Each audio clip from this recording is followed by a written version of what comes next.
নিজের ভালোবাসাকে হারিয়ে গিনি মুখার্জি পরিবারকে ধ্বংস করার জন্য যে পাগলামি করতে শুরু করেছে, তাই গীতা আর প্রলয় স্বস্তিককে গিনির ভালোবাসাকে স্বীকার করে নিতে বললেও স্বস্তিক বলে দেয় যে আমার দ্বারা এই জন্মে সেটা হবে না।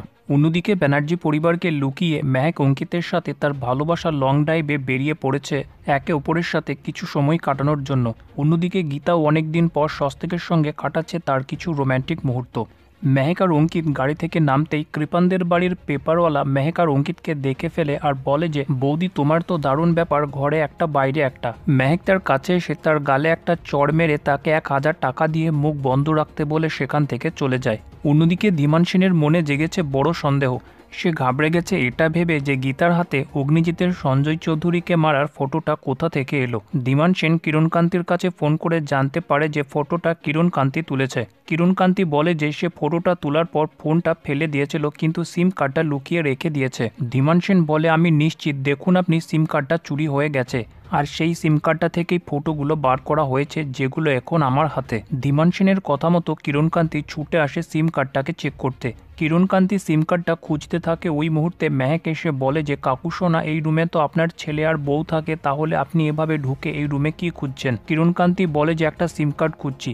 মেহেক বেশি প্রশ্ন করলে কিরণকান্তি সেখান থেকে চলে যায়। মেহেক সঙ্গে সঙ্গে গীতাকে ফোন করে বলে যে কিরণকান্তি সিম কার্ডটা খুঁজতে এসেছিল। গীতা বলে তার মানে সিম কার্ডটার ব্যাপারে কিরণকান্তি জানতে পেরেছে। গীতা মেহেককে বলে যে আজকের রাতই শেষ সুযোগ, তাই তুমি একটু সতর্ক থেকো। কিরণকান্তি ধীমানকে বলে সত্যিই সিম কার্ডটা নেই। ধীমান বলে ওটা গীতার হাতে পড়েছে আর গীতা সেখান থেকেই ছবিগুলো প্রিন্ট আউট করেছে।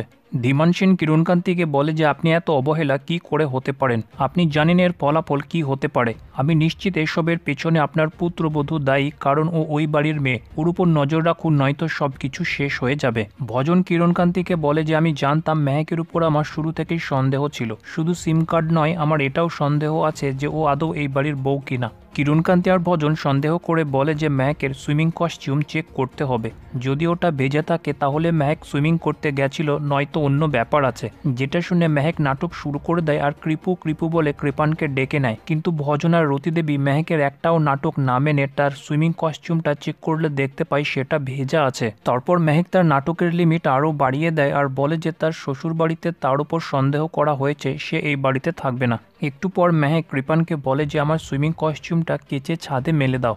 যেটা শুনে কিরণকান্তি আর রতি হতবাক। মেহেক কিরণকান্তিকে বলে যে কেন কাকু সোনা, আপনি কি কোনোদিন আপনার বইয়ের শাড়ি ব্লাউজ কাচেননি? যেটা শুনে কিরণকান্তি চুপ হয়ে যায় আর মেহেক বলে যে তার মানে আপনি কেচেছেন। পরের দিন মেহেক আবার বাড়ি থেকে নাটক করে অঙ্কিতের সাথে রেস্টুরেন্টে খেতে গেছে, কিন্তু ভজন এইবার মেহেকের পেছনে একটা লোক লাগিয়েছে। সে ভজনকে ফোন করে খবরটা দিয়ে দেয়।